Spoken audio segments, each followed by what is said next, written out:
Okay, so I don't know if it's like illegal to talk about this or something because I have literally not seen that many videos on this topic, but uh so I'm just gonna share my experience I had with the Herbst appliance that I had with my braces. I'm not done with my braces yet. That was the first part, the first half. I'm on the second part now. It's just the normal braces from here, which I'm glad it is. I didn't want to have to deal with that thing anymore. My experience was not enjoyable at all, and I'm sure a lot of people with the same experience can agree. It's not a very common thing, as I've seen. So anyway, my voice got really high just then. So anyway, I'm just gonna share my experience. By the way, recently I had just well, not recently, some time ago, I recently ordered a Budsy of plasma, and I think it looks pretty cool. This is not a sponsor, by the way. I'm just saying it's pretty cool, good details and stuff. Anyway, getting on to the actual thing now. So also, the very first step is getting the appliance in. That's probably the least difficult part of them all, because I think, honestly, it just was the less painful for me. Did I just say the less? East? I thought you said weast.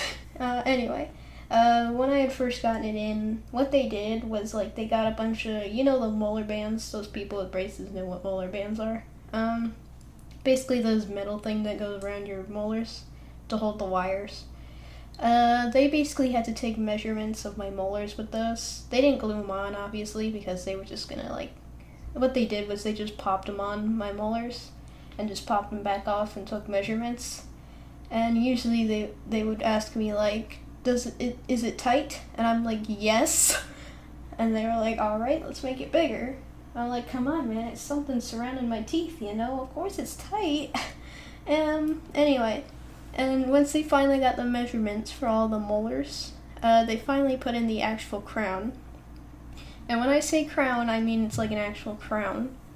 Like, they take this, it's basically a molar band, but it has, a layer on top as well. It basically covers the entire tooth. It makes it look it's like a silver, kind of like after you get your cavity out. It just kind of looks like that, but around the entire tooth. And the bottom ones weren't just a singular crown either. It was they were connected with this long thing that went, it's like a little bent thing that went around the back of the teeth, the back of the back teeth where it enters tongue territory. Anyway, basically they just they had to put this giant guard around my mouth that held my tongue down, because if your teeth aren't going to be exposed to any air for a year, they're going to need to be clear so that nothing rots them while they're down there. So they had to completely air dry and clean the teeth before they put the crowns on. And once they finally did, which was not fun, mind you, they had to glue them right on. And then they just put the poles on, which requires a screw. You have to screw them on. And then they just connect after that, making a slidey thing. And that's what helps the jaw move, because it doesn't just keep the jaw stationary. Because if it was stationary, you wouldn't be able to eat or probably even breathe.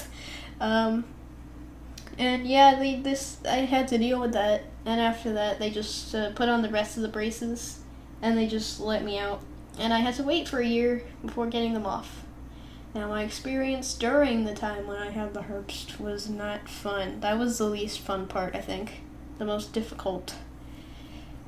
Yes, you people with Herbst or are about to get Herbst, you're gonna understand, because it's not fun.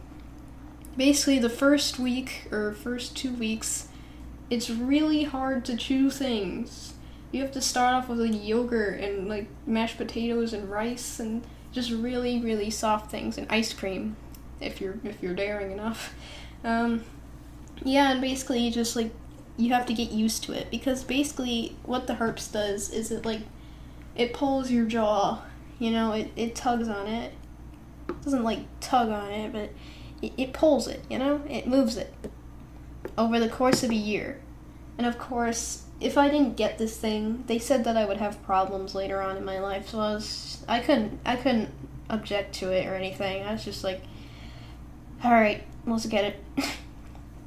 Yeah, and then I just had to endure that for a year. And sometimes I think this is like something that happens, but the orthodontist said that whenever like you're not supposed to yawn with the Herbst, otherwise it can like, you know, just cause it to like pop loose, like the rods, just to disconnect, and then doesn't do anything. It usually only occurs on one side, at least from my experience, because one time I was unlucky enough to have made a really, really big yawn, and then the rods came loose. And I had to go back to the orthodontist, like the closest one, because I was actually at my other place, where I couldn't go to the usual orthodontist place, so I had to go to another one that was convenient there. And it was like 5 minutes long. They just popped the rod right back in. It was pretty easy. So, you know, I think I over panicked a little. I was just like, no, I'm gonna miss school. I'm gonna be late for school. I'm gonna have to. I was over freaking out. I was over dramatic. Now that I look back on it, I was probably a little over exaggerating it. And then after that, finally, the countdown of the Herbst was finally nearing to a close. And I was both excited and nervous because because what I had heard is that the appointment was like 2 hours long, or an hour and 30 minutes. I was not excited at all. Because what they were going to do was they were going to take out the Herbst, and then they were going to put the rest of the braces on. And I think what made it the longest and the most hard part was probably the Herbst part. So finally the day came, and I was really nervous because I didn't know what to expect. I hadn't found anything online about it, so I had no idea what I was going to run into. Except they had told me what was going to happen. They were going to make little drill holes into the crowns where most of the glue was, and then they were just going to take these plier things and twist the crown, and it kind of makes like a cracking sound, and then they just pull it off. And to me, that didn't sound very nice. And it wasn't. It was the opposite of nice, of course. Yeah, this was probably the second worst part of it. Yeah, what they did is they sat me down.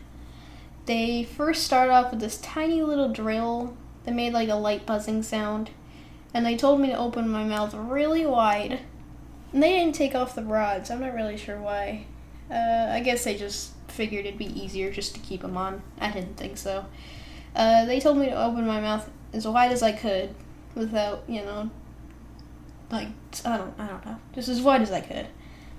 And then they just took a little drill and they drilled the top of the crown as much as they could, as little as they had to, I guess.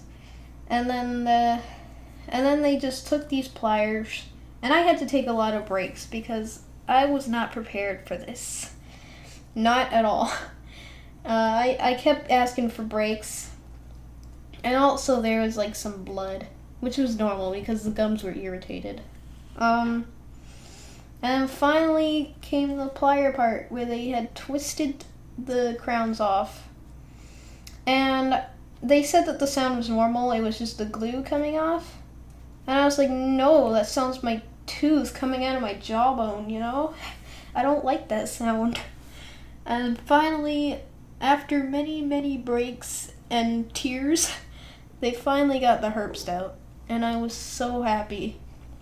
Afterwards, after all the pain, I was so happy to have it off. And then I got the rest of the braces on, and after that, I was just so happy. I was so glad it was finally over, and I didn't have to deal with that monstrosity again.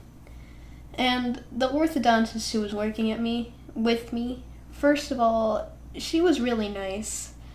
She was like supporting me because I was tearing up a lot. She told me that the rest of the braces were gonna be the easier part, and I believed her because she's been working on a lot of patience, you know.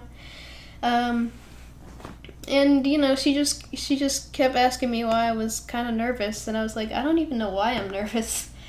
And she said she understood. She had appliance herself, not the Herbst, but like something else. I don't remember what it was. She said it was just as awful. And, you know, and then after that, she put the rest of my braces on. You know, it was pretty nice. Of course, she also said that the blood that I was spitting up when I had breaks, that was from the gum irritation. She said that most of it was just, like, mixed in with the saliva, so it made it look like a lot of blood, but it was actually just a little bit. And again, I believed her because it seemed pretty realistic. But I was also kind of freaked out because when I first saw the blood, I was like, am I supposed to be bleeding? Because that doesn't really seem normal, you know? Because whenever I'm bleeding from the mouth, I think something's up, you know? And after that, finally, I'd been released from the orthodontist chair. And even now to this day, which has been like the beginning of this month, the entire first half of my summer vacation has been very crazy. I had to go on a bunch of vacations, had a bunch of appointments. It was not fun, and one of those happened to be the Herbst removal and the rest of my braces in. And like I said on Twitter, once the braces are off, I'll do a face reveal if you want that. I don't know. No one ever replies to those. It's kind of sad. Please, if you can. Doesn't matter to me anyway. I'm worried on the YouTube status here. Anyway, I just wanted to share my experience because I felt like those who are going to go through the same thing, I feel like I just, you know, give you a little bit of perspective of what you're going to go through, you know. And once it's off, you're going to be really happy. You're going to question how you lived with it, you know. And now I can for the most part eat normally, except for like really chewy, really hard food because, you know, braces. But yeah, I got a year left and I'm still a little nervous, but I'm mostly excited. Anyway, my next video will probably be another review, and after that I'll finally play 60 Seconds Reatomize because I've always wanted to play that game, and now that they're coming out with a new version, I was like, that's even more motivation to play it, you know? So I'm gonna try out another game on my channel. And I don't know if I'm gonna do Plague Inc. anymore. We'll see. Anyway, talk to you later, and see ya. Bye. Bye. God, I just lost my words.